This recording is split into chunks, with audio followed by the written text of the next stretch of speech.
Is your phone on silent? I'm literally just doing that. There's been so many times where when we do these shoots that ruins every fucking take. Yeah. I was recording my the music video I was talking about. Yeah. And he's no engineer or anything. He's just plays the music. And I recorded him playing guitar. And I listened to it back in the headphones, and I heard my phone. I'm like, oh shit, it's my phone. I'm like, no, it's in there. Yeah. And I was like, you can hear it, right? You can hear it. He's like, I don't know what you're talking about. I'm like, it's right there. Like, Yeah. And then it like happened when we weren't playing. I'm like, all right, we'll just take it out and post. And then halfway through the song, it happened again. We got to go all the way back now. Was it like subtle enough to where you could just like hide it and nobody would really notice? Probably, but I'm not that way. Yeah, if I can hear it, it's gonna kill me. Yeah, yeah, I totally. That's more respectable anyway to be like that about it. Than, like, it is, but it sucks, man. Like I'm never satisfied with anything anymore. Yeah. Like I'm still learning how to find this stopping point, I guess you would say, in any project. Like. I have so many unfinished projects since I started playing music. Yeah. And I can never finish anything. It's like, oh my goodness. Yeah, it's like a blessing and a curse, I guess. It is. It's like it's good to be a perfectionist because like you're gonna do a better job probably. Exactly, but then you're like, never gonna show anybody anything. Yeah, you're like your own worst enemy too because you're like never completing things. But yeah. Yeah. So. First podcast, right? First podcast. Yeah. Well, you've done some for yourself, kind of, right? Or those aren't really podcasts. They're more of I guess they're kind of like podcasts. Kinda, yeah. It's the same format. It's just at the end of a video, rather than just the whole video being. Those were a little different. I mean, I kind of wanted them to be short and just quick and to the point. You know, and most people didn't have much to talk about anyway. Just like, hey, what's your, what projects are you working on? Where can we find your music? This and that. Yeah. And some people just wanted to talk about everything. I'm like, we don't have time for this. Yeah. So like, what's the goal with those? It's just like you're doing like live music, right? And then you're just asking them like to talk about like. What well, honestly, so the concept is kind of like a KXP radio, audio tree, tiny desk, or whatever. Something I've wanted to do for a long, long time. Yeah. So we'll do 4 or 5 songs. And then, so I do the interview at the end. In the beginning, I was thinking of, after each song will be a part of the interview. So with all that being said, these videos are like 20 to 30 minutes long. Yeah. And I mean, if I'm being honest with you, if someone was doing that locally, I'm probably not going to watch 20, 30 minutes of it. Yeah. So now I'm thinking of, when I release them, I'll do like an artist of the week and release one song every couple days or something, which leaves for then the interview just to be like, what are we going to do with it? So I might just take them out. I don't know. We're still seeing. You're talking about like, I guess with KEXP, I know they do like, they talk. They do it all in one take. Yeah. Yeah. I guess Tiny Desk does too.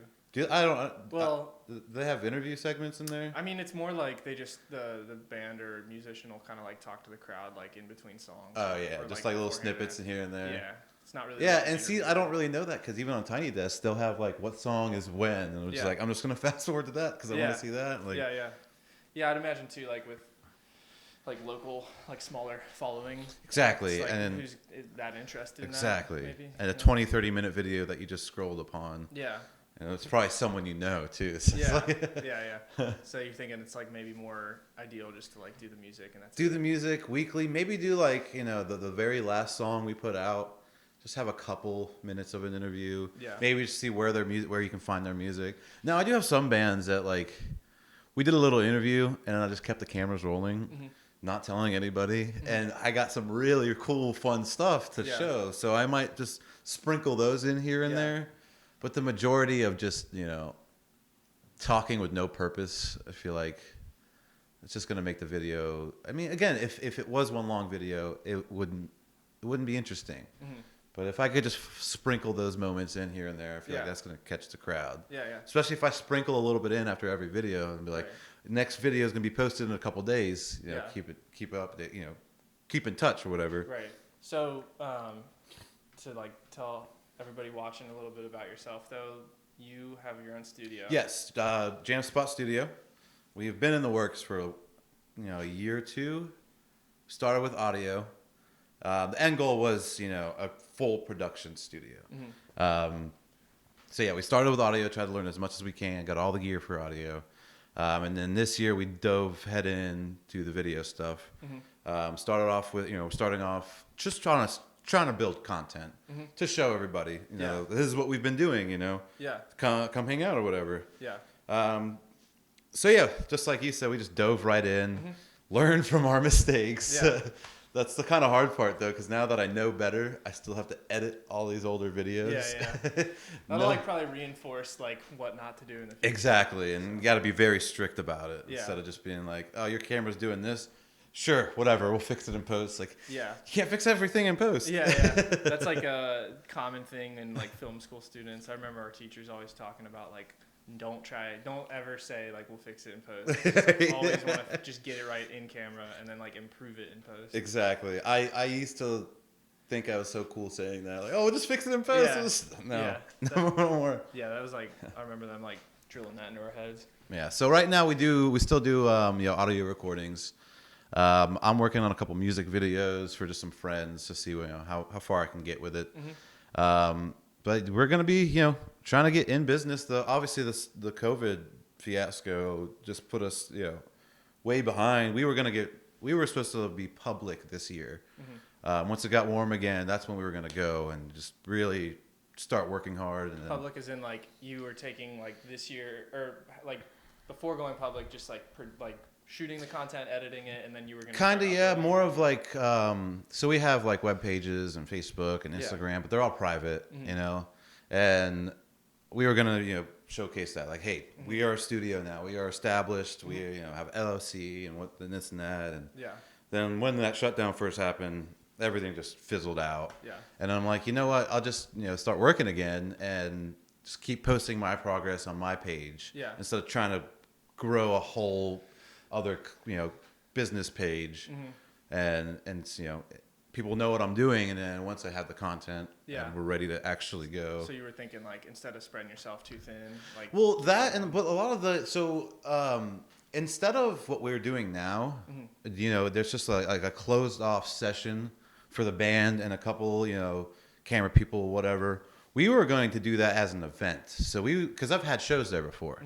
So we were going to have 3 bands play, and we get every single, shot we can of the music and whatnot, record everything.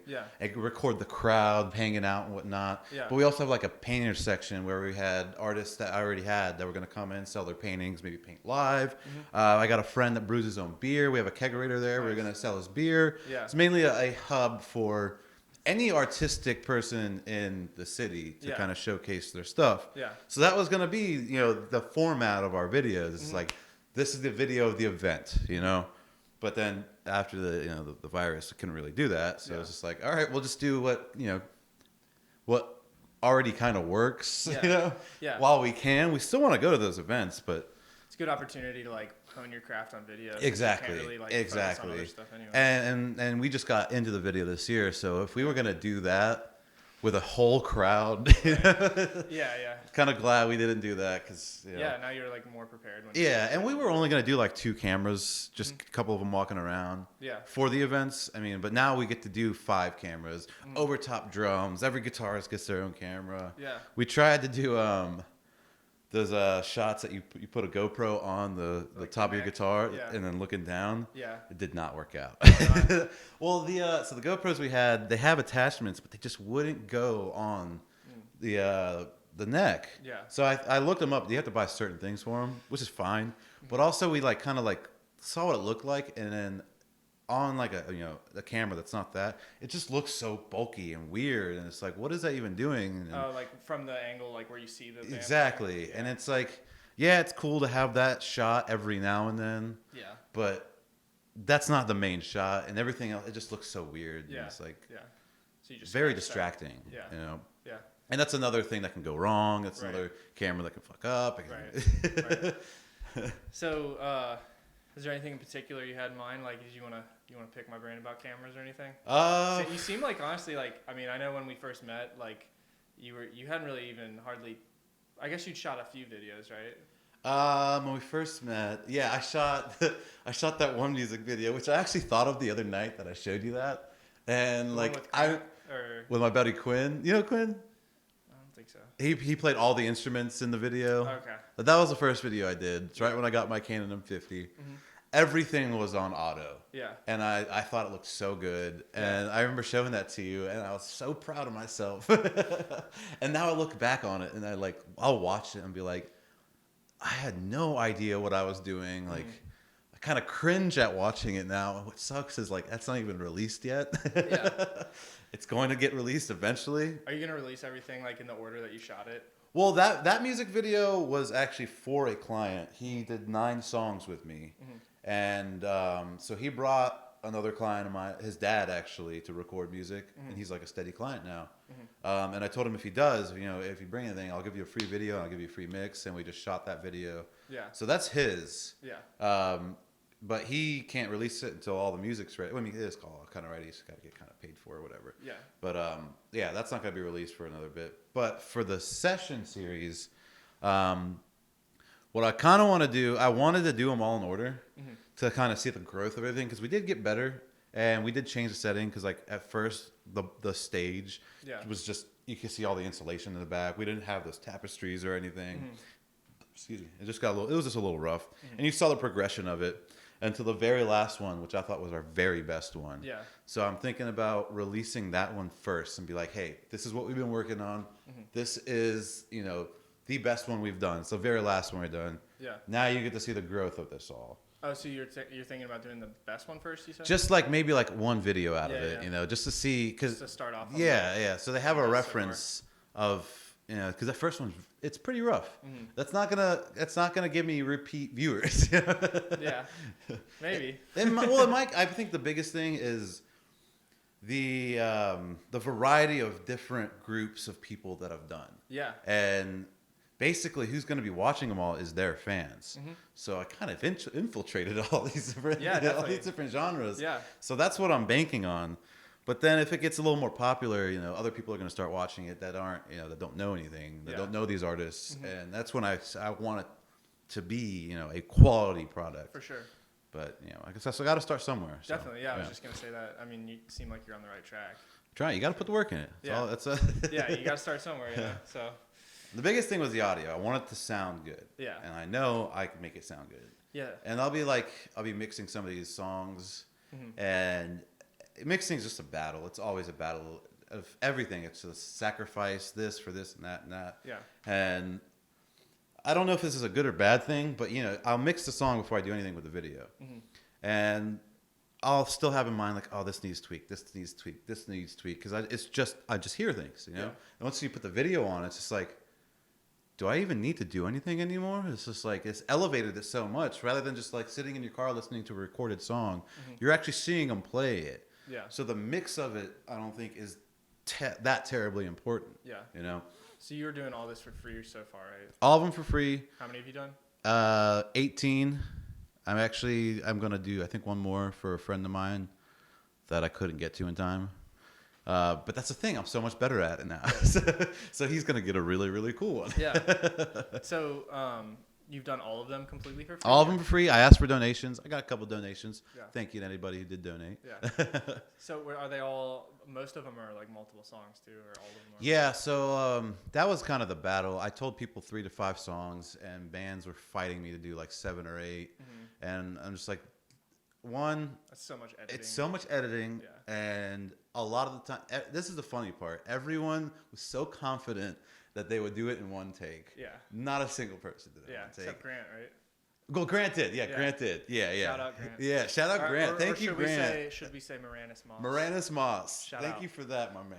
Yeah. Is that one? I guess it's funny because he did a podcast recently, and he was like talking about his music, but he hasn't like technically put any music out yet. So I'm just wondering like if that'll maybe be like one of his. That's definitely gonna be some of his stuff he put out. Before we did that, he came up to my studio just to check it out. Yeah. And he had some songs that he wanted me to put some saxophone on, and I tried to do it, but then like I've only been playing sax for like maybe 3 years, but he knows someone's been playing it for like 20. I'm like, dude, just go to him, man. Did he come in? Oh to record? Yeah.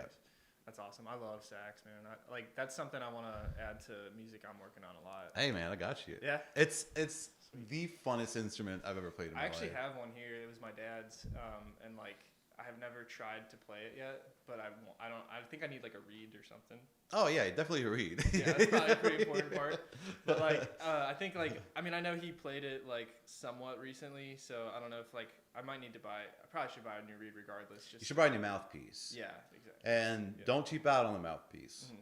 That does make the tone. The mouthpiece is not metal, right? That's like a replaceable. There are plastic ones, there's metal ones, there's wooden ones, there's gold-plated ones, and they all have different sounds. Do you replace those like semi-often? I only replace them when I buy a saxophone. Okay. Because I don't want to use someone's used as. I was gonna say like he probably has one, but like do I like? I mean, he's your dad. Yeah, but it's also just like still kind of gross. It is because it stays in there. Yeah. Yeah, I'd probably rather buy a new one. Yeah, and the one I use is like $40. But I mean, some of them are like you can buy some that are like thousands of dollars. Yeah, I mean, like professional saxophone players, they'll have one of each, you know, because they do make different sounds, you know, like guitar strings or guitar like wood or something, you know. Interesting. So yeah, I mean, like that was something I wanted to learn about so that I could just mess around with it, because I've never even tried to play a sax, and I've always loved sax, and I just think it'd be fun to like screw around with it at home. It's so fun, dude. I bet. Yeah. It's so. How long have you been playing music? I mean, I started playing guitar in like 7th grade, I think. Okay, so you're. I would say you can pick up an instrument and play it. You know, notes don't change per instrument. Music theory, exactly. So the only thing about the sax was learning how to use the reed, and that took me about, shit you not, maybe like a week or so, and it cuts up all your insides. It's kind of like playing guitar. You have to build the calluses and shit. But once I learned how to use the reed, it's just buttons. And it's like it's like the type of breathing too, right? Kind of. It's just like any kind of like singing, breathing. You got to breathe from your diaphragm, you know. Can you do like head and chest breath? You know. Oh yeah. And like, I sing too, so like, I'm kind of versed in that. Yeah. But the hardest thing is the pressure on your lips. That's how you do the bends. That's how you do the swells. That's how you do the growls. Okay. The breathing is just breathing. It's all kind of all the same pressure. Obviously, if you want more energy, you breathe a little bit more. Mm-hmm. But it's just about that perfect pressure you put on the reed to vibrate. Yeah, you know? Interesting. But once you get that done, again, it's just buttons, and they all do different notes. Yeah. I wanted to ask about that too. Like with the buttons, like, is it kind of like a piano octave, like an octave on a piano, where it's like, you know, you have like C through.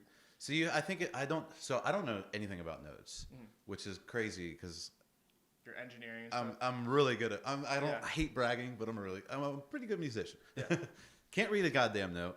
But it is like C to something, and then there's a button on the back that when you press, that's how you get a higher octave. Okay. And then it's back down to C to whatever. It's just an octave shift, like 2 octave basic. Yeah. And then so you play your first note, and if you want to play the second note, you have to have everything held in before. Okay. So if you're going all the way down here, all the buttons have to be down. Okay. Well, that was kind of weird for me at first. Like you just press, kind of like a flute or something. Yeah. You know? Yeah. But that's about it. So can you do like a mixture, like a flute? You know, like I know, like say you wanted to play the 7th hole on a flute, you'd close all 6, right? Mm-hmm. To play just that 7th. Right. But you could also play like the 2nd, 4th, and 6th. You can't do that on sax. Okay. So it's just like that. Because the holes are so much bigger, and not only that, so you have your buttons for all the holes, but then there's all these buttons on the side that do like half opens, or maybe some of them just do the same thing. They're just better placed for some people that have small fingers or like large fingers. It's just a different angle. But it all does have to be. You know, I guess not, because so there's 2 halves of the sax. There's that top half with your left hand, and there's that bottom half. The top half, yes, you have to have them all. But there's one button on the bottom half where you could just press it, and that'll kind of and it'll just make a different note. Those top ones. Yeah. Cool. So then, so you basically you're just sort of like picking the note you want to play based on like what you're holding down, and then everything else is to do with how you breathe. How you breathe. Really? Not how you breathe, how your lips are. So it's not like guitar where like if you want to play like a minor or a major or 7th or whatever, you know, like it's you know, like with guitar you're putting your fingers down on different notes on each string to create like a major, minor, whatever chord you're trying to play. But with sax, you're saying it's more like you're holding down like the note or the key that you want to play, and then it's just you're breathing a certain way. And yep. Okay. And if you want, I mean, obviously there's no chords on sax. It's just it's a one note game, you know. Okay. All the emotion and emphasis comes from the breathing in the mouth. Yeah. Because like, you know, if you squeeze down a little harder on the reed, yeah, you get a tighter sound. Yeah. If you have it open it up, you know, obviously it's a more open sound. Same with your throat. A lot of it is in the throat too. If you open up your throat, yeah, there's a cool trait. It's called. I'm sure you heard a sax growl. You know, Yeah. just like growls. Yeah. So you play your. This was mind blowing to me. It took me a while to do it. You play your note. You open up your throat, and let's say your note's a you have to shift down one note below and go ooh or in your throat, and they mesh together, and it's kind of like sound going out of phase where they're just fighting each other, and that's how growls happen. Just like weird little things like that. Yeah. So in a way, though, I would imagine. I mean, you know more about sax than I do because I know like nothing about it really. But like, it sounds like each of the like the holes that you hold down, like, wouldn't that sort of like get you to a different key? Like yeah. Every note or every button, I guess you call it, is a different note. Okay. Yeah. Okay. So that's like if you wanted to play A, like one of them is gonna give you one an of A. so that let's say the third button is A, which I don't know if it is or not. Yeah. You would still have to hold the two buttons down before it to get to A. So then you're like, okay, now I'm playing A, and now based on if I want to do a bend or like a vibrato or whatever, like you just that's all here. Yep. Okay. Bends are all everything else is here. Yeah. Other than your notes. Okay. Yeah. Cool. That actually make my cat's like infiltrating. Hey, buddy. So I guess like if you want to that makes it seem more easy than I anticipated. Yeah, it was very, very intimidating at first. Yeah. This guy just let me use it because he knew I was a musician and he didn't. And I saw him play it. He's like, he learned it in school, but he's not a musician. Yeah. And he just started ripping it. I'm like, what the fuck? Like it sounded good, you mean? Yeah. And then I tried it, couldn't do it. He's like, you just take it, you practice it. And I'm like, sure, man. Yeah. Absolutely. So you got to be able to have like deep breathing probably would help. I think, honestly, the jaw muscle is more important than the breathing. Okay. Again, like, even now, my lip is more used to the reed. And every time I play it, it still gets all scratched up. And the next day, it's like swollen. And really?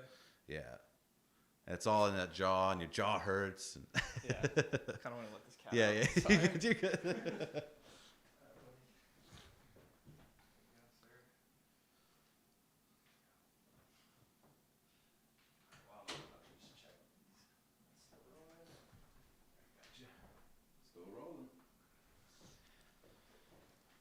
Yeah, I'm about to buy like external monitors for these two cameras since it doesn't flip around like yeah, that's what I was thinking about for the Sony. Yeah. But I really wanted the external cameras for my gimbal, or not even the external camera, just the open one for the gimbal. And I tried putting it on the gimbal with the wire, and that wire, man. Yeah. I just hate it. Gets in the way. It gets in the way so much, and like I can't get that creative with my shots. You know, it's like if I'm gonna have a gimbal, I better be able to get creative with it, not just hold it. So you're saying like when you're putting the external monitor on your gimbal, it's like kind of blocking your sort of some movements. Yeah, you can't go all the way around. You can't do the spinning shots. You have to always be mindful of where that cable is. And I don't know if I talked to you about this, but I was looking for hey, buddy. You want to go out again? I don't even know. I'll leave him here. You know, for a lot of the interviews, I have a cat at the warehouse, and he just sits in their laps. I'm like, perfect, really? Yeah. So I had mics from the bottom coming up for the whole band, and the cat would sit on one every time, sit on one person's lap, and just start scratching its mouth on the microphone. So on one mic you hear the band, and the other one you just hear a purr. Like this actually works. But yeah, you got to take care of that gear. Yeah, for sure. I mean, I don't know if you noticed, but the lens, the hood on the lens, that's his fault. Cat's fault. Yeah, it was on that kitty. Little tripod right there, and it was kind of my fault because I didn't break it down when I wasn't using it, so it was just set like that camera was set up on that tripod, and a lot of times like I'll sandbag tripods because that prevents that from happening. But I used to have my office in here, so I was like sitting at my computer, and that was just up on a tripod, and I literally watched it happen. Like he was like brushing up against it as cats do, and he just knocked it over, and I was just like watched it fall. Watch it fall, watch it crack. Yeah.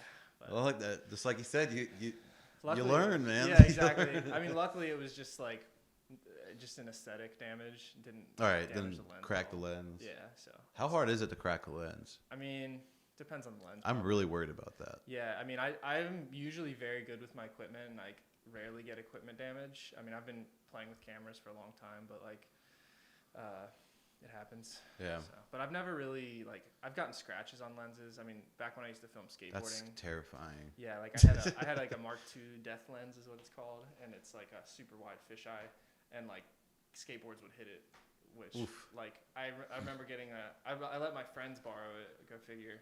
Like they were up at the skate park all day, and I just let them keep the camera with them. Which is probably a bad idea, but I can't when I ended up coming up to the skate park, like they were like reluctant to tell me that like there was a scratch on the lens. I was like, God damn it! But it honestly, like, you couldn't even see it in the footage. Really? Yeah, it's like such a wide angle that like the scratch just gets defocused. So didn't even make a difference. That's good. I was worried the other night when I was doing this music video shoot, and at the same time my friends were repainting my wall for my logo, and I mean it's a wall. It's a huge wall. Yeah. So, and there's spray paint. So there's just spray paint all in the air. Like the mist of it. Yeah. And I had a fog machine, but then I saw the mists. And I'm like, this is cool. And then immediately was like, wait a second, this is going to get all over my lens. Yeah. And I did the shoot anyway. Nothing on the lens, surprisingly. But it's paint. Yeah. So I feel like, what was that stuff you used called? The lens cleaning? Yeah. Pancro. Pancro? Yeah. It just smells like rubbing alcohol. And that'll take paint right off. So. Yeah. So you'd probably be good if yeah, but I still don't want to get that on there. Yeah, for sure. Definitely. It's just not cheap. Yeah. No. Yeah, like, so you invested like quite a bit in all your gear recently. Yes. Too, kind of, right? And so I'm still kind of learning of what I want. So I just got that lens last week, so I still kind of, I can trade it in for something else if I want to. My biggest thing is focal length. You said you just got it last week? Yeah, the lens. I had the camera for 2 weeks now. How long, or what's that? It's a Sigma 24-70. Okay. So it's got a little bit of the wide, a little bit of the... That's a great focal length. It is. When I did Animal Planet, that was like the DP used the 24-70 the whole time. Okay. Oh, really? Well, actually, he had a 28-70, and then that lens I bought that lens because of the Animal Planet shoot. Because like in the past, I'd always want to buy a bunch of lenses and swap them out. But like for the Animal Planet shoot, it was kind of like documentary style in a way. And so like he just kept the same lens the whole time, which was a huge time saver, super convenient. And so he had spent a good probably $2,000 on a lens that had like a really low f-stop for having that wide of a focal length. But I think his was a 24-240, which is what that is. Oh shit! And I got that one used for like $700 on eBay. What was his f-stop? I think it went down to like a 2. A 2? Okay. 2 point something. So Canon has a 28-70 that goes a 2, which is the first one I looked at. So that's a Sigma 24-70 that goes a 2.8, which is still pretty low. Yeah, that's good. $2,000 cheaper.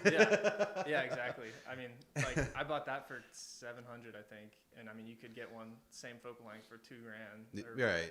Well, I'm glad you brought that up because that's something I could ask you because like I'm still trying to see if I want that or not because it was either get something like that, and then so my Canon M50 is a crop sensor, so that's kind of the question I had for the compression, which we can try to get to later or maybe hash that out. Yeah. But it was either get that lens.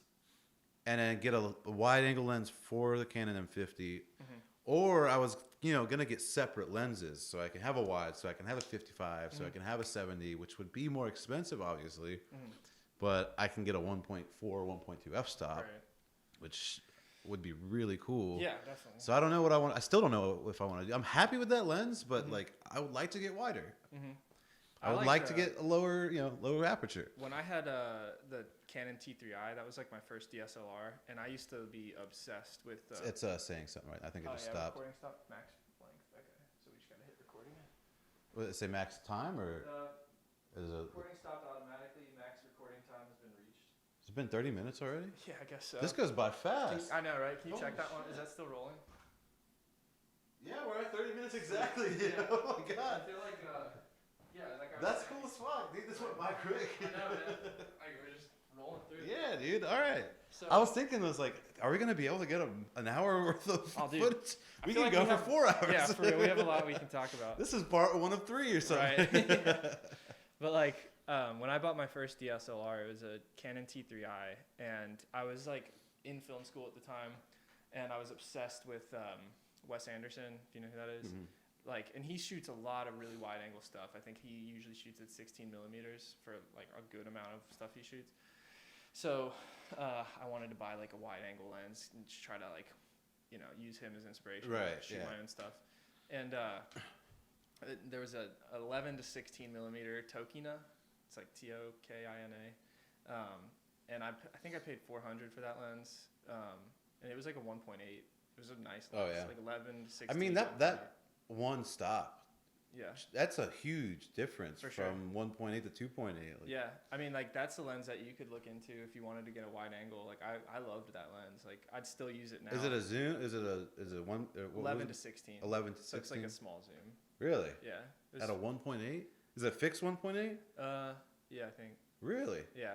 And I think it was like $400. No way. Yeah. Huh. And I mean, Is there, and what kind of mount is it? I bought, multiple mounts? I think you can get it. Yeah, I bought mine as a Canon mount, I believe. Huh. I think, if I remember correctly. Yeah, I'm gonna have to definitely write that down. Or watch the podcast when it comes back out. Yeah, that's true. Except we are recording this. it might be a little while from now because I'm sort of backed up. I shot like 5 episodes since I moved it into this room, but like I still have to send it out to get edited, and some a little. Well, that's something I don't know if you want to talk about it on here, but that's something we can work out. Yeah, I definitely would. Like, if you're interested in helping with like editing and stuff, like I'm always looking for more people to help out. Like I said earlier when we were talking, my friend Nick, he has been doing pretty much all the editing so far, and but he's like super overwhelmed right now. So he called me or whatever, told me the other day that he's taking the rest of the year off, but that he would finish up what he said he would do for me, right? Which I think was like 3 or 4 episodes. And then he'll probably continue editing, but it's always good to have more people, Absolutely, yeah. If he gets busy and he can't, then I can hit someone else up or whatever. But so is this the editing just cutting some clips together, right? So anything more involved? It's actually really straightforward. Like the way that I do it is, so there's 3 cameras, 2 microphones. Basically, the way I send it to him, I have like a template folder in my hard drive. It says like episode template, and it's all categorized already. So when I shoot a new episode, I just duplicate the folder. So it's got audio and video, and then you got like mic 1, mic 2 with your audio file. Or actually, I think it's all one file. So it's just audio. I was gonna say, so it does do 2 files. I think you can set it to do, right. But I always do. So far, I think I've always done one. But like, so I got the audio folder, and then there's a video folder, and then if you open that folder, it's got camera A, B, and C, and then I just put all the footage into each folder. So and I'll just Google Drive that to him, and then he has everything already organized that way. So when he just drags that into Premiere, and then all he has to do is sync up all the video with the audio, and then that's one of the most time-consuming parts about it is just syncing. They have a new thing for that now. Right, there's a tool that auto syncs. Well, there's the auto sync, and then there's something called a multicam sequence. Yeah. So you do the multicam sequence, and you open up a new timeline in it, and it's one video file or one video track, and you have 2 screens now. One of them is the video playing, and on the other one is all the separate videos you have. Yeah, that's what we do. And then you just click on which one you want while it plays. Yeah, that's exactly what we do. Yeah, it's like the multicam editor. It's so easy. Exactly. When I first started, it took me hours just to get things lined up. And like, you tell me I could just click 2 buttons and we're good? Yeah, I mean, especially if, I should start using a clapper.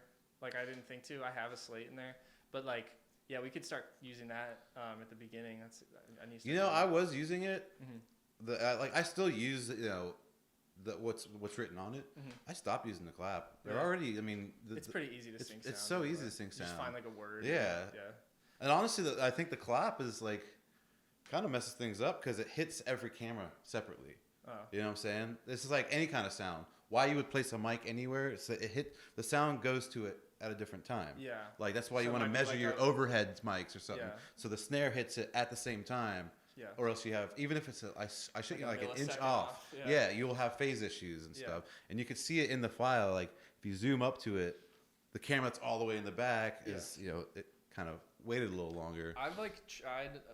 I didn't even really know about the that auto syncing tool until a year or 2 ago. But I've tried to use it a little bit, but I've also heard that occasionally it works great, and then other times it doesn't really sync that well. It kind of depends on like what content you have. Right. I'm sure if it's a huge file, yeah, you have all these different clips. Or it depends on like how clean of a audio file it is, you know. That like, too, if yeah. It's more distinctive waveforms, but like, I mean, obviously, like if you can use it and it works, that's ideal. But even if it's not, like the way I do it, I'll zoom way in at like the beginning of a video file, and I'll just set like a marker in the file, and then I set that on each video file, and then I just snap it to that. So okay, boom, that makes sense. Boom, and then you do that with the audio too, and then everything's synced. So the problem I've had with just trying to drag them over is I can get them relatively close to where if you play it with the good audio, you could barely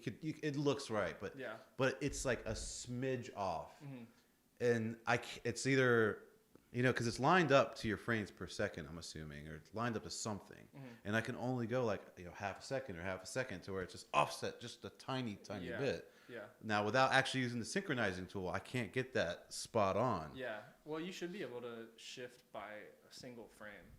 Like, what if I need to go half of a frame of that? Because that's what I feel like sometimes has happened. You're probably being too picky at that point. I am. I'm always too picky. But I'll even play them both at the same time, and you could tell her just like, even if it's a millisecond off, I can tell. It bothers you. It does. I mean, like, I don't know, man.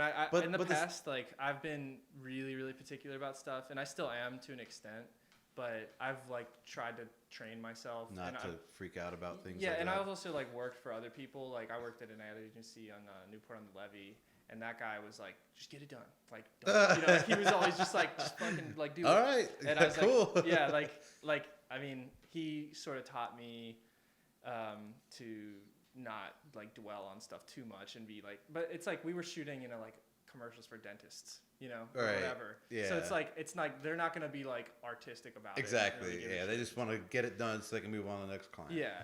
and like, well, that was his perspective, and then like from the client's perspective, like they're not gonna. They don't know anything. Yeah. So they're fine with it, and obviously you don't want to give somebody anything bad. But, exactly. But like at the end of the day, like if that's what they want, that's what they want. Trying to run a business, you're trying to make money, and time is money to an extent when it comes to that. So like if you're taking forever just to be like a perfectionist about something that nobody's really ever going to notice except you, then you're really just kind of shooting yourself in the foot at that point. Yeah. But it's commendable. Like I was like that, when I first started, and for years and years. And then, like I started my own wedding videography business, and I used to be so meticulous about like how the footage lined up with the music, and making cut it at like every a beat. movie, and it's like and then like I still did some of that, but I trained myself, and then I eventually started hiring editors for everything. So I stopped editing completely, but like I would train them to do that too, because it's like people are trying to get you to pay them hourly sometimes and stuff, and it's like, okay, well, this might take you 10 hours, and it might take me 2. Right. So it's like exactly, I'm not gonna. It's like, and then it's like you also have to train people just how to get it done faster. Because at the end of the day, you just want a good product. It doesn't need to be like Picasso is, picking his brush strokes and stuff like that. Like it's like I respect people who have like that artistic integrity about it, but at the same time, like it can also be counterproductive. Right. So. It's that balance. That's adorable. Hey, buddy. There's a cat in there. Yeah. But yeah, so and then like once we sync all the audio, I mean, it's literally you just play it from start to finish and use the multicam tool, and you just 1, 2, 3, 1, 2, yep. picking your shots, and that's maybe it. move one a little bit over. Well, that was the thing. Like that sound might be a millisecond off, but with the auto sync, it's not. They get it spot on, and that's what pisses me off. It's like if you can do it, I could do it. I've not really experimented with the auto sync tool too much. Like. I've never had a problem with it. I've used it a few times and it seemed pretty effective, or it might get it really close but not spot on, which is still helpful. But like, so the auto sync, do you use? Is it when you're in your timeline? Ow, fucker. Dude, vicious.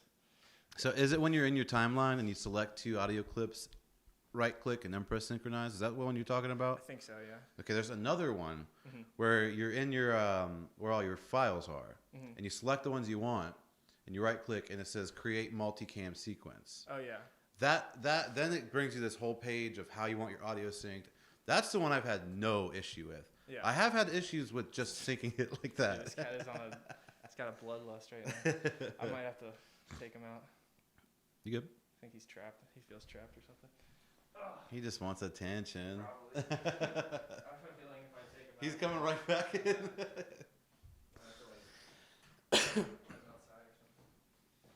Do you let your cat outside? So the warehouse cat is an outside cat. Is he? Yeah, So in that warehouse, there's like 4 or 5 other places. There's like 2 car garages. Mm-hmm. There's another band spot. There's the carpet store, and every single person in every place has a bowl of food for him. Really? That's awesome. So he is a spoiled cat. Yeah, I wonder that about him because I've let him out since I've had him. I always let cats like that I've had or my family had out, but I always wonder if he has like another home somewhere. That Maybe they might. I would. Or some not be that friends. surprised. Yeah, I think he at least at my old house. I think he did. I don't know about here, but yeah. So yeah, I mean, if you're interested in editing some podcasts, I definitely would take you up on that. Yeah, maybe send me this one. Sure. And I'll just mess around with it. Yeah. It's not much to do, but Yeah, that'd be cool. just more practice for me. Yeah, I'm trying to do like I want to upload one a week. I'm not like. Have you uploaded any yet? Yeah, well, I uploaded 10 so far, but that was like a year ago, give or take, and I was doing one a week at the time, and then I just like there was just like a lot going on in life, so I just kind of like put the podcast on the back burner, and I wanted to move into this room too because I had it set up in my family room, so like just sitting on my couch in my family room and just like looked super unprofessional. Yeah, right. So we stopped doing it till I was able to like set it up in here, and I'm still working on like decorating it and like doing some minor touches, but for the most part, like it's good to go. Yeah. I've shot 5 more since those 10, I think 5. What do you upload them on? Like where do I like what platform? Yeah. I put everything on YouTube. Do you share it on different platforms from YouTube? Not really. You know? I mean, I used to be more present on Instagram. Yeah. But I don't know. You don't want to upload things on Instagram. No, I mean, I used share to them to Instagram. Yeah, I would like. I mean, this was like years ago. I used to like, take a screenshot of a YouTube video and then I'd like put in the caption, like to go check it out. And there might be a link in the bio or whatever. Mm-hmm. So I still will probably do some of that, but I've kind of like, honestly, just, I don't know, man, social media, like I have like a love-hate relationship with it. I think a lot of people probably do, right? But it's like when I'm active on it, I kind of hate myself. Yeah, dude. I mean, dude, it's like there's so many people to like compare yourself to, or there's so many opinions and about. It's that, and it's like I'm not this narcissistic guy that I just want to post stuff of what I'm doing, but like show off all you kind of have to. That's kind of what the name of the game is to an extent. Yeah. Or it's like drama or political opinions or like. You'll just see like random opinions about shit that like somebody's posting about that might like actually have something to do like not even directly with you, but like it might be relatable to your life, and then it like gets you fucking all self-conscious. Right. And it's just like I don't know, man. I've been trying to use social media less, and I don't know. Sometimes I don't hardly use it, and then I feel like it's like a vortex that just sucks you in. Sometimes. It does, yeah. Yeah. But so I like my intention right now, I think really is to only really focus on YouTube, because I also have like a buddy that, I mean, I don't know him that well, but he's really successful on YouTube. He's got like at least 2 million subscribers, and like he was giving me advice on social media and like being successful on there. And one thing he said obviously was he said it was like consistency, and so he's like, if whether it's every day or every week or whatever you're doing, like you should pick a day of the week, or like say you want to do once a week, like make it the same day, the same hour. Time. Yep. Yeah, and so that was one of his biggest pieces of advice. And then he was also saying like, don't spread yourself too thin.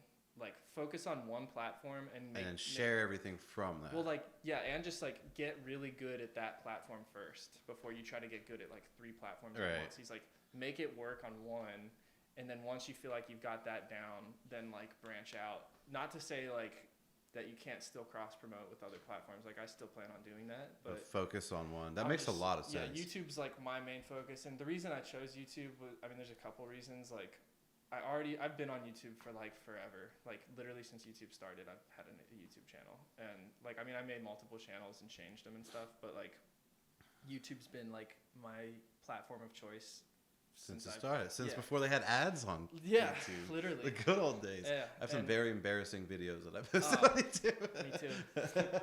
But like and then like my channel's already part of like the YouTube partnership program, so like it was monetized. It's already past the threshold for subscribers. Oh, really? I actually recently got demonetized because. Oh, I heard that's now they're making that a lot easier to happen for people.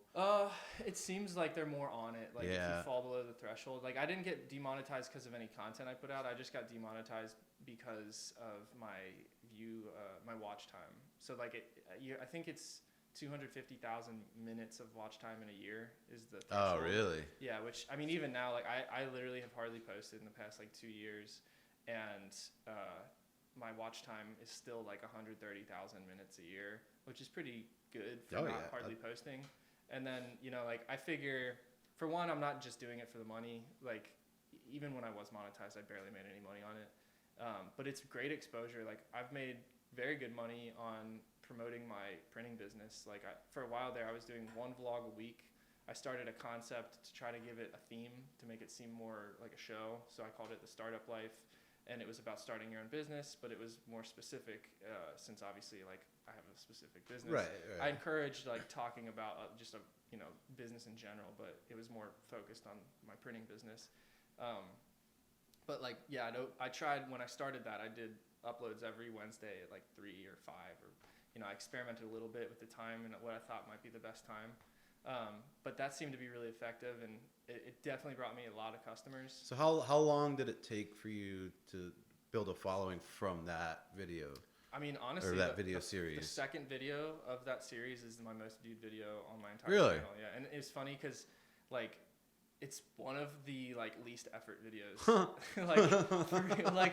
like there's videos on there that like are so much better that have way less views, and they took way longer to edit. Like with that one, there was a student from Ohio Media School, shout out Doug, if you ever see this, but like he I was working at Ohio Media School at the time, so I would try to get students involved because they could get intern hours, they could get experience, and I could get help for free. So it was a win-win. And like so at the time, like Doug was interested in helping out, so he came over and he shot some footage, and we shot a little intro in my office that I didn't even know. He put it together so cool, like with a little like lo-fi hip hop kind of song. Mm-hmm. And he made it a little montage, and I loved it. And he tried to make it like a show, which I never would have done if I edited it myself. So I always love like working with other people, because if you just give them like a vague idea, it's so interesting to see their what creativity can come out. Because if you're super specific about it, then like that can be a good approach. But if you have a certain vision, but if you're that specific about it, people they won't get creative. They'll feel not intimidated, but it's just like, this is this guy's like work. Exactly. Like I won't even try to give my own input in it. Exactly. Yeah. So I don't think it's ever good. No, I mean, I guess it depends on like what you're shooting and what. Maybe if it's like a feature film or something. Yeah, or like if you need it to be a certain way, but right, or have a very specific video format. Yeah, right. But like with him, I mean, he came up with an awesome intro, and then like for the actual video itself, I just kind of like was printing an order that I had, so I was just explaining it as I went. I was kind of trying to make it like a how-to screen print thing. Mm-hmm. That's what we titled it. It's also the most disliked video on my channel mainly because like when he gave me the first draft, he had like this lo-fi song in the beginning, which was cool, and then there was another song that I think he just looped the whole video, and the video is like 30 minutes long.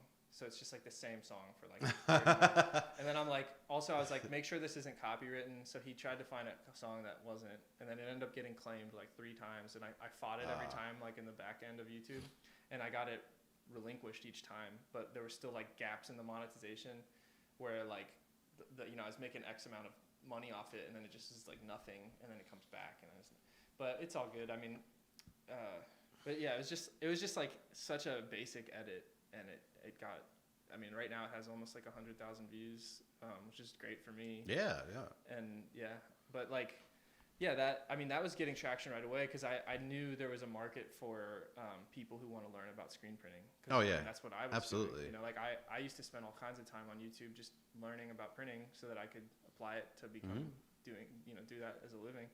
So I was like, I'll just be one of those people. I'll like teach people how to screen print, and then learn at the same time. Yeah, and then it's like I'm gaining followers that way. I'm putting out content. My channel's monetized, so I'll eventually hopefully make a living off of that, or at least supplement my income. Right. And then obviously, like for me, I don't think everybody does this who makes printing content. Hey, buddy. This cat is just fearless. But like, he just dragged me. He's good. He can chill. Oh, yeah, you just trying to bite me, buddy? But like, and then I would just try to like shout out my business and drum up like customers as I was doing it. But I tried to not do it too aggressively. You know, I didn't want to be like the whole video just trying to prey on people. Like, absolutely. Give me your give business. me your money. but it was like I wasn't trying to like fool anybody either though. Like I was straightforward, just like, if you want to help me out, like the best way you can help me out is place an order. So, you know, right. I am trying to make money. Yeah. Like I'm trying to do this for a living. I have these goals like with music and with printing and all these different things I want to do with my life. So I figured like, I'll just be candid as possible about that and just say like, you know, yeah, I'm trying to educate people and help teach people stuff about it, but I'm also trying to like build a business. That's my like first and foremost. And so, you know, I would be straightforward about it and just be like, here's how you can contact me. Here's how the ordering process works. Like I would explain the whole thing. Like, you know, here's how long turnaround time is. Here's how we price you out. You know, we can get you all these different types of garments. Just go into all the details for like a certain amount of time. Try to say it quickly so it doesn't drag on. Mm-hmm. Here's my contact info. It's in the bio, whatever. Comment, email me, call me.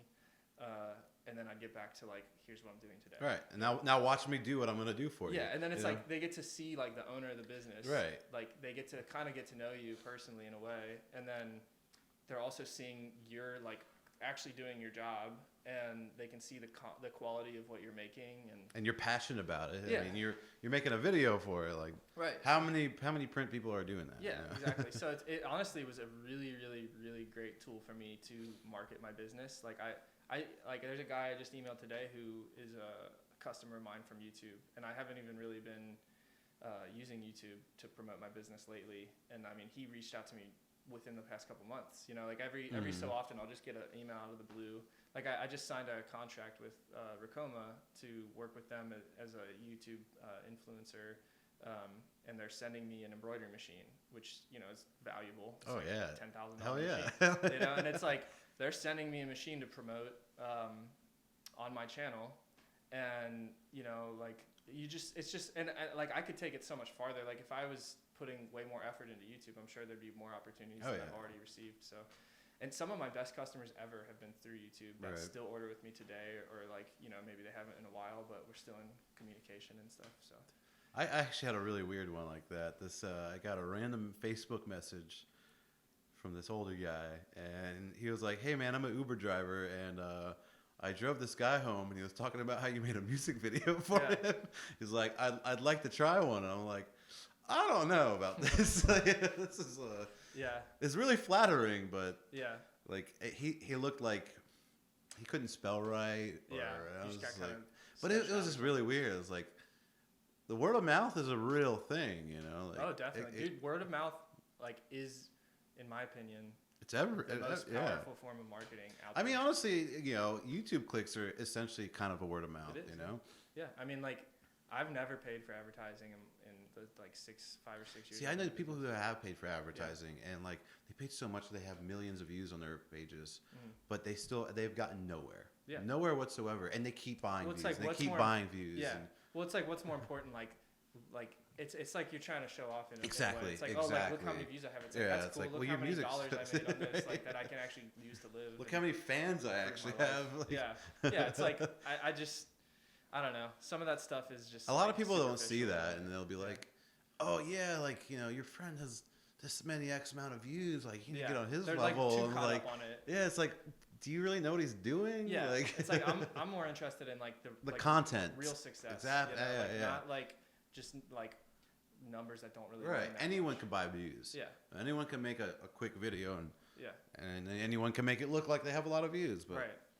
Yeah, I mean, I think YouTube is like such an awesome opportunity. Like anybody can use it. It's totally free. You can reach millions of people. Like if you're like, there's nothing stopping anybody. Nope. You or me or anybody. That one click that can change your life. Yeah. You know? Yeah. So I mean, like I speak super highly of YouTube, and I mean, I've been on YouTube, like I said, since it started, and one of my biggest goals is to like get 100,000 subs and get that plaque. You want to get that plaque? Like, it's like I'm so like I want to make that My happen. daughter's 8 years old, and these kids love YouTube. Yeah, and she's talking about her YouTube channel. Yeah. And how she's gonna get a plaque. Mm-hmm. And honestly, man, that is the craziest. I wouldn't call it scheme, but like, there are these channels that it's like some of them are kids just playing with toys. They're reviewing toys or just doing fun things, Yeah. And these parents have millions and millions of subscribers because kids just have iPads and they just click and click and click and click and click. Yeah, that guy that I was just telling you about that has like over 2 million subs, he has now has one of the largest skateboard companies in the world, really. Like, I mean, literally has had like full page ads in Thrasher, and he has a board company, a wheel company, he has a clothing company, he's got his own warehouse skate park, like production. Nice. Like, it's like he's doing incredibly well, and his company's cool because it's like so different than like a lot of the like mainstream skateboard companies, where a lot of those are more they're more like competitive, like you have to be like super good and like just crazy into skateboarding, whereas he's like not, like he's a good skateboarder and his team is good, but they're not like that good compared to people like that. So more of a businessman. Yeah, and he's just like loves skateboarding, and he does it, and it's just more, I feel like it's more relatable, which is part of the reason why he's so successful, because it's not about like how it's good not about competition. This cat, dude. Stop. Come here, man. Check this camera. Still rolling. That one's about to shut off because this is at 57 minutes. Okay. I think he's hungry. Hold on.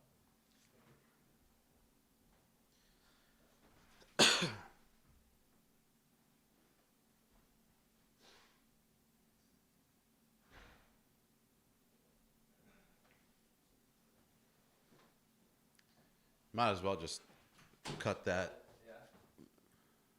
and then just start it up again. These go as long as you need, right? But yeah, like I was saying, like I downloaded, like we hacked the camera basically. I really want to do that for that. Yeah, you should. I mean, it's worth it. You know? Yeah. Like they say, there's like some risk to it, but I mean, a lot of people do it, and it seems like it's pretty fine to do. But yeah, I mean, I have a number of friends who are like killing it on YouTube, like hundreds of thousands of subs. It sounds like such a fun job to do. It is. Well, it's like you literally. I just think it's the coolest opportunity. Absolutely. You can literally reach so many people. Yeah. Well, you can do anything you want on there. Like there's pretty much. You can't have anything you want monetized though. No, but you can promote basically anything you want as long as it's within their guidelines.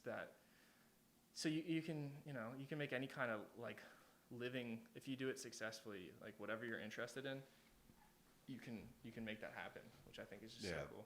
And then it's like, if people follow you for you, like it depends on your brand, I guess, like if you want to call it a brand, but like I like to call it a personality. Yeah.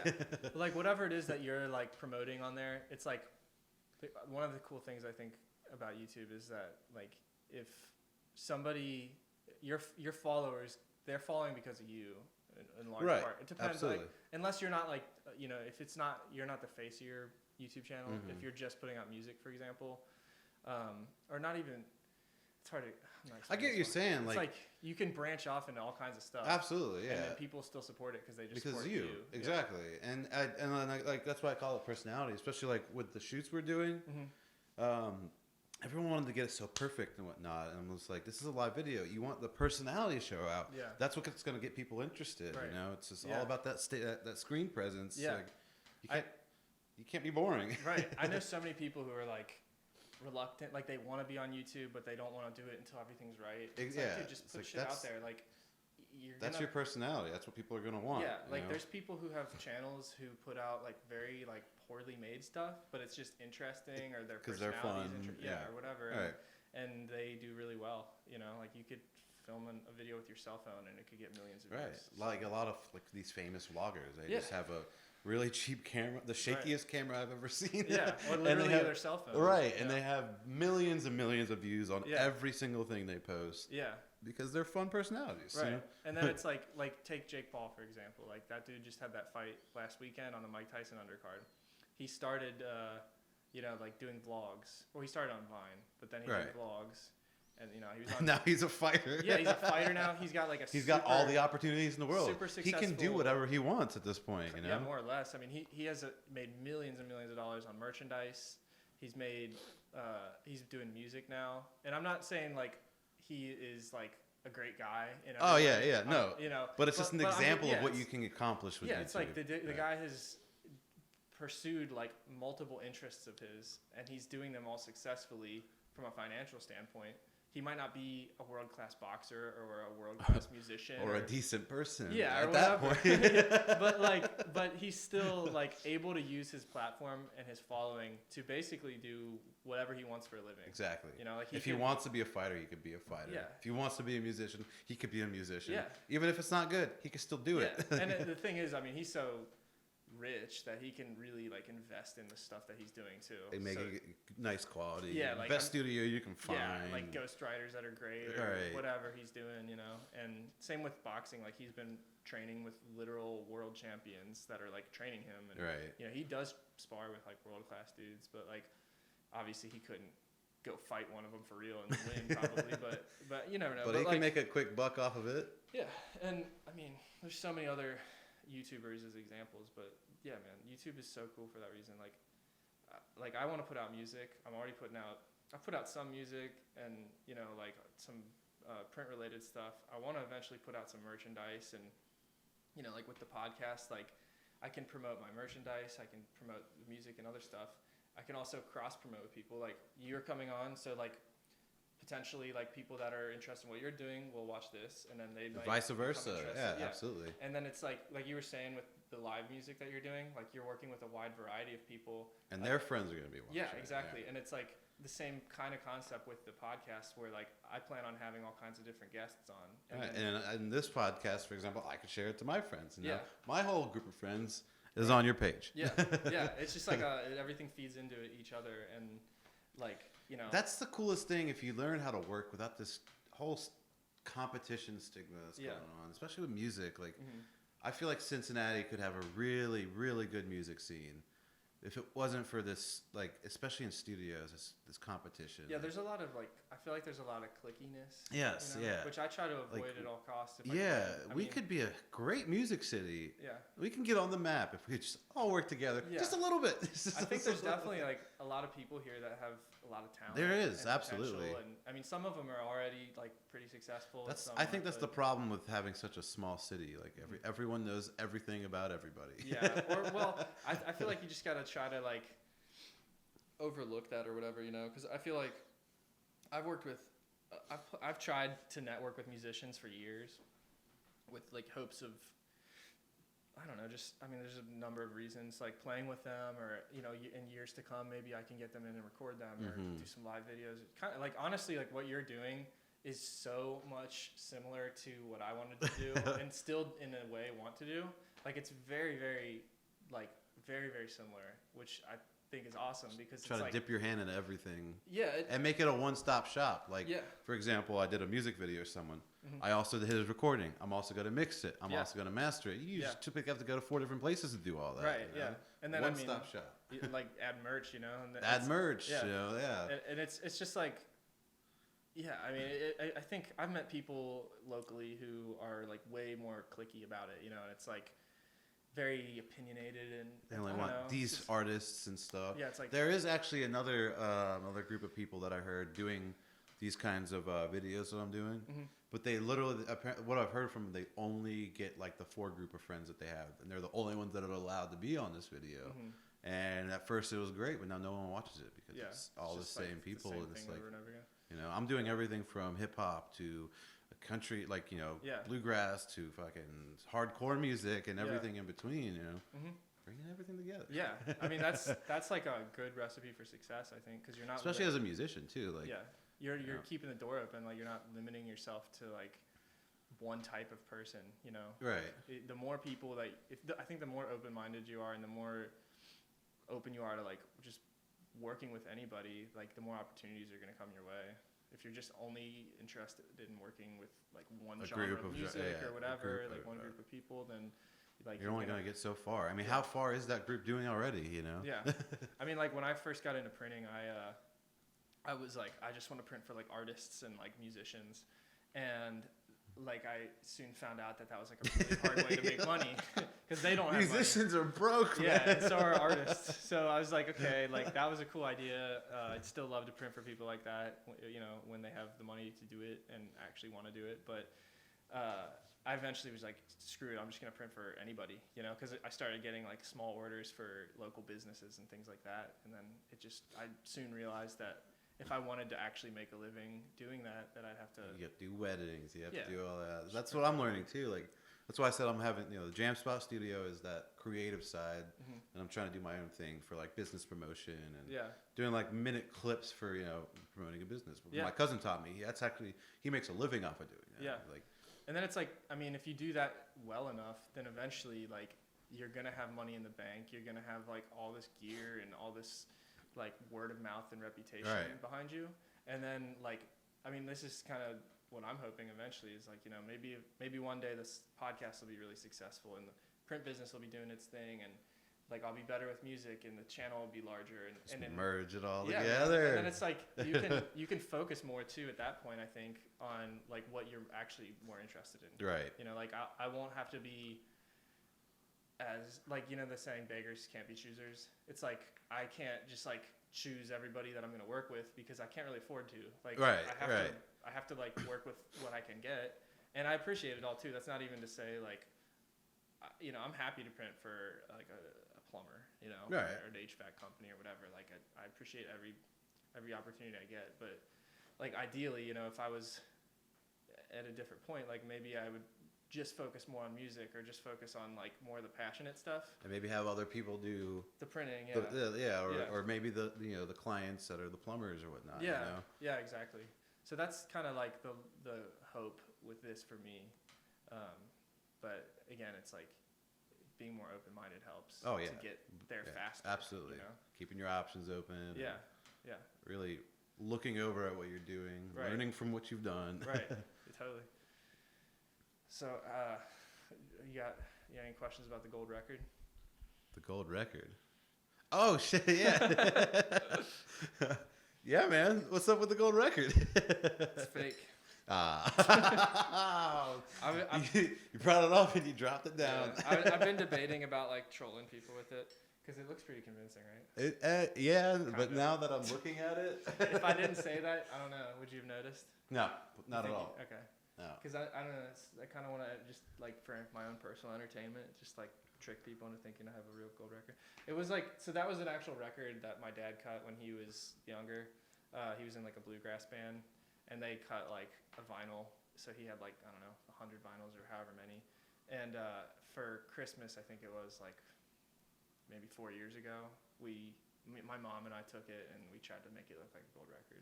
So it wasn't originally gold? No, it was a gift to him. We like painted it. Nice. We actually painted it. I got the plaque made, and then we took it to Michael's and got a frame or whatever for it. It's actually something I kind of wanted to get into, is printing vinyl. Same. Especially as a music studio. You know, like there's good money in there. I actually bought I spent over like $2,000 on this disc duplicator. It was really cool. It was like, had a robotic arm. You'd load 100 CDs in it. I've actually been looking into those. I didn't know they were that much money though. Well, there's cheaper ones, but that one's a really good one. Yeah. I mean, I'm pretty sure we know enough not to buy cheap gear. Yeah. I mean, I think it's called Primera or something, or Prime kind of was like the root of it, but that thing was cool. It would actually put the artwork on it too. Really? Oh, nice. And then it would burn it, or vice versa, one order the other, but. I feel like I want to do vinyl before I do that. Vinyl would be way cooler, but because I feel like no one buys CDs anymore. Yeah, vinyl's back so hard, and everybody wants a vinyl copy of their record. Right. It's just like, I know, I had a friend of mine whose band was signed, and like their label like got them vinyls made a couple times, but like I've looked into it too. Like there's companies you can get vinyls made at, but doing it in-house is like a whole. It's so much cooler. Yeah, you have the band watch them do it. You know, like I feel like that's so much more involved. I mean, there's different. I mean, certain machines, obviously. I've seen more of the expensive machines are really easy to operate. Mm-hmm. And so one of my friends' bands, I think they got like 200 vinyls pressed for like $120 or something. Super cheap. Yeah, but there's got to be, it's got to be cheaper to, even make it if they're selling it for that cheap, like as a major, not a major company, but I mean, I used to be obsessed with like Jack White. And, oh yeah. Like, I don't know how much you know about him, but I know a fair amount. So he's got like Third Man Records he's got 2 locations now, but the one I think in Detroit or Nashville, one of them has like a record plant in it. So he has like a vinyl record company that he like produces with, but that's like a big operation. Yeah. And I know I'm sure they have huge orders too. Oh yeah, for sure. Because he's working with. It's another example of if you get somewhere in life, you could do whatever the fuck you want. Yeah, I mean, that dude just like made it with the White Stripes, and then he was a multimillionaire from that. Right. Like, let's start another company. It's like I want to start a record store, and then he's got like he has his own book company now, and he's a huge inspiration to me actually because of that. It's like I really admire people who have like success in a lot of different areas. Like Joe Rogan's another good example. Oh yeah, like, that's a great example. He's like a world-class martial artist, and then he's like the host of Fear Factor.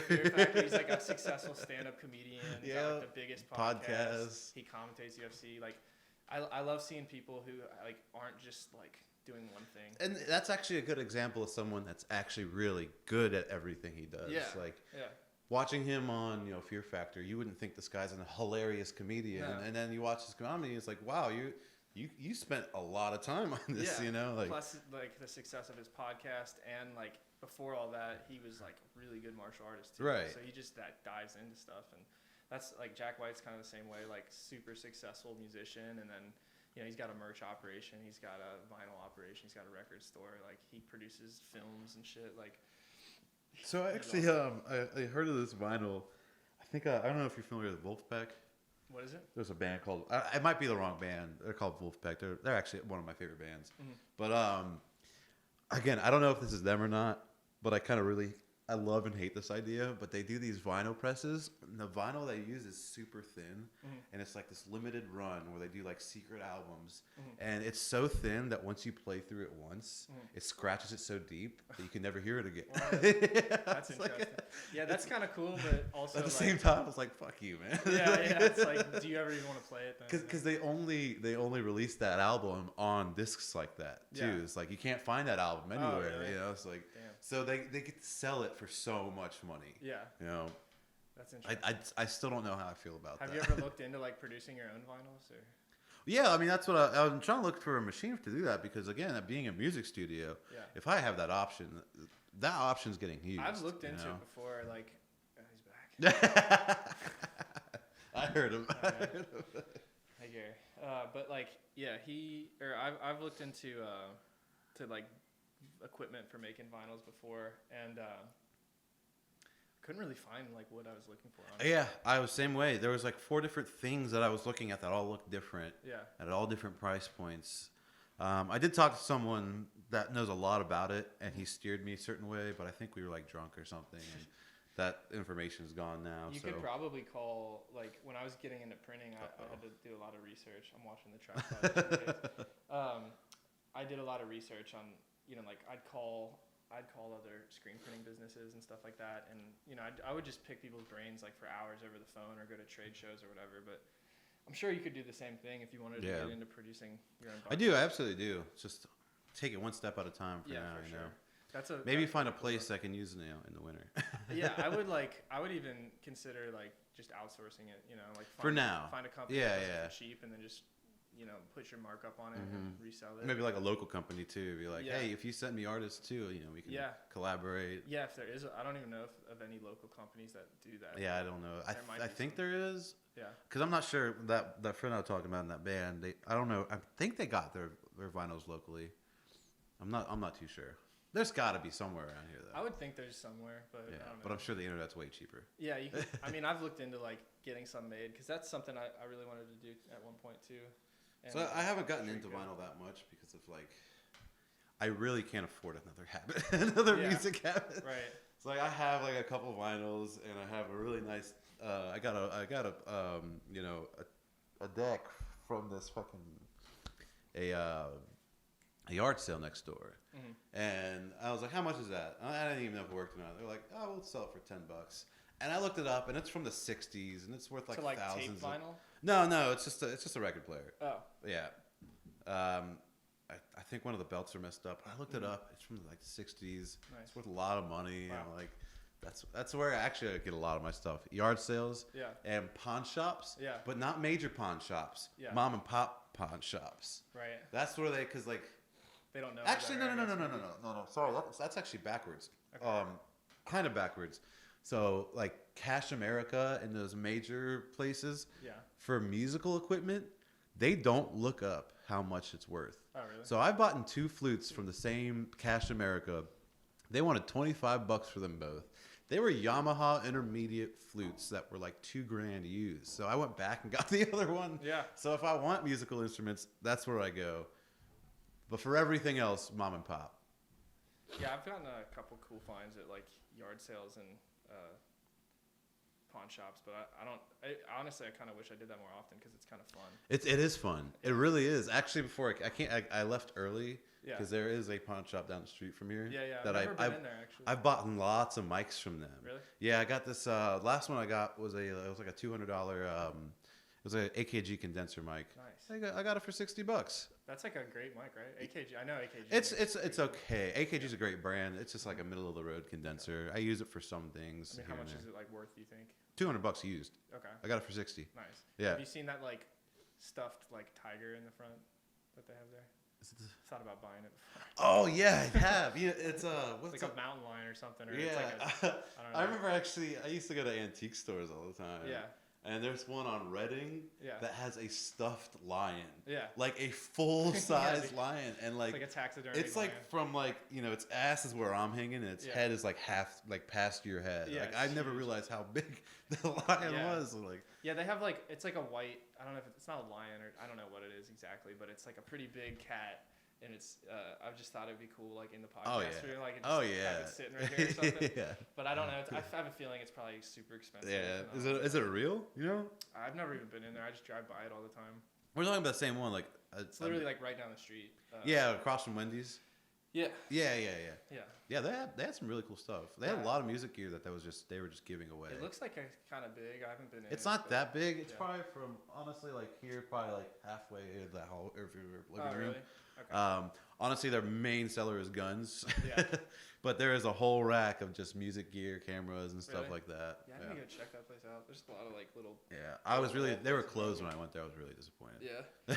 Yeah, there's so much like cool shit to do around here, probably, or like cool little businesses that I've never been to. There's like a comic book, or it's an action figure, like a vintage action figure. Yeah.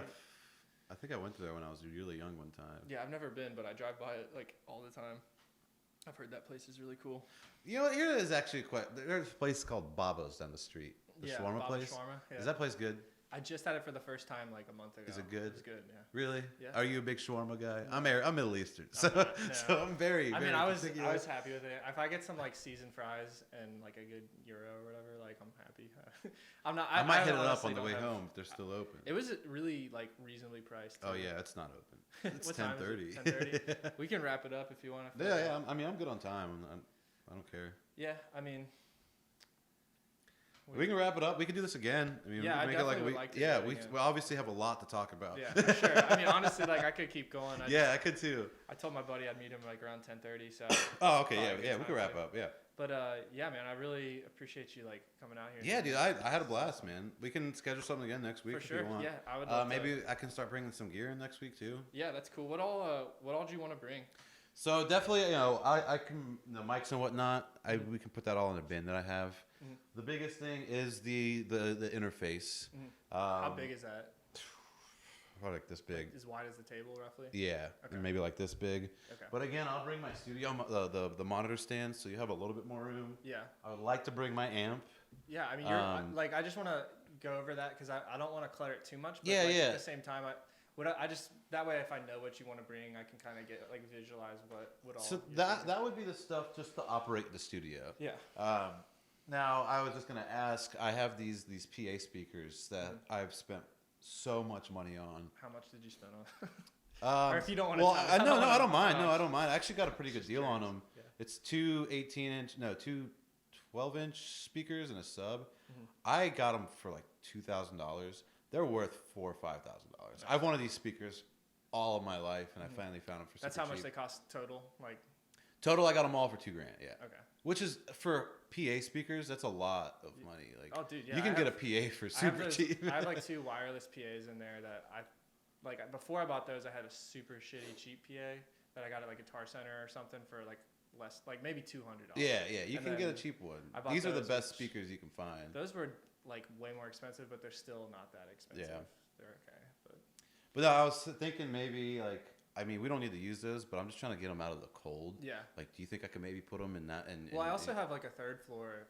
It's really? Finished attic. Like, it's got a carpet. There's heat in there and stuff. Sure. And, like I mean, we can use them if you want. I don't think you need to. It's like 3,000 watts. Yeah, probably not. I mean, maybe, but we'll see. I mean, we can always play it by ear. But yeah, I have like a 3rd floor room that is totally unused right now. So, okay, like, so you wouldn't care if I brought those to you? No, that's cool. Cool.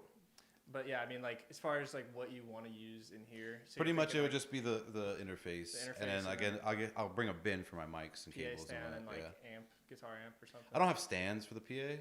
You mean studio, the monitor stands? Yeah. Sorry. Yeah, no, yeah. That's about it. I'm trying to think. This, you're gonna have to cut out all the times that this cat like rubbed on the microphone. Just to warn you. That's why we should have done 2 separate tracks. Yeah, shit, I didn't think about that. Fuck. There's a lot of reasons why we should have. I wonder if I don't think it's set up for 2 separate tracks. I can work within it. Yeah, it's all right. I honestly I've just never edited audio or video that's an hour and a half long. Yeah, that's honestly the longest part about it is just like playing it from start to finish. And like you edit it from start and finish, and then you have to watch it over again to make sure your cuts are right. I mean, like if for an hour and a half minute, I can see why you wouldn't have to that much because it's just us talking. Yeah, I mean, if I was paying better to do it, then I would probably want you to. But since I don't have huge expectations because I don't have a huge budget. Right. So maybe, how much are you paying? I've been paying $20 an episode. 20 per episode. So I mean, it's if you don't want to do it, I understand. No, yeah. But like in the future, like I literally am not even making money on these, so it's literally just like money out. So I'll take this one and I'll see. I'll see how long it takes me, whatnot. My computer's actually in the shop, which I keep forgetting about. Very devastated about that. Oh, really? Yeah. Well, yeah. I mean, it sounds like whatever you want to bring is fine. I mean, like the guitar amp, I'd have fun playing around with that because I've been planning on buying a new amp, and then like the monitor stands, like I've been planning on buying some, but that can give me a reason to not spend that money. Right. Spend on something else for now, or keep it or whatever. And then the interface, I don't know like what you have in mind with that as far as like are you wanting to put that on the desk or like? I mean, that's up to you, man. And well, what is all these mics plugged into already? Your interface. Yeah, I have a Behringer. It's like a UMC. So I could bring my snake too, and we could just leave that. We could just leave that right next to your drums. So your cable clutter will just go away. Okay. Yeah, I actually have a cord snake in there too. Like my buddy recommended it because initially I was gonna have everything like my control room was gonna be in here, and then all the live music was gonna be out there. So I bought the cord snake to go through the wall. But yeah. But there's sometimes you want to be plugged into your interface. Yeah. Like if you're next to your computer, and you're just playing guitar, you don't want to plug into the snake. If I was like more running like an actual studio, like using it for that, I'd probably have kept it that way. But for what I'm trying to do, like I'd rather have a podcast room and then like just have everything over there for now. This cat. All right, this is probably a good stopping point. Cool. Since he's starting to attack me. All right, well, thanks again, man. No problem, dude. Thanks for having me.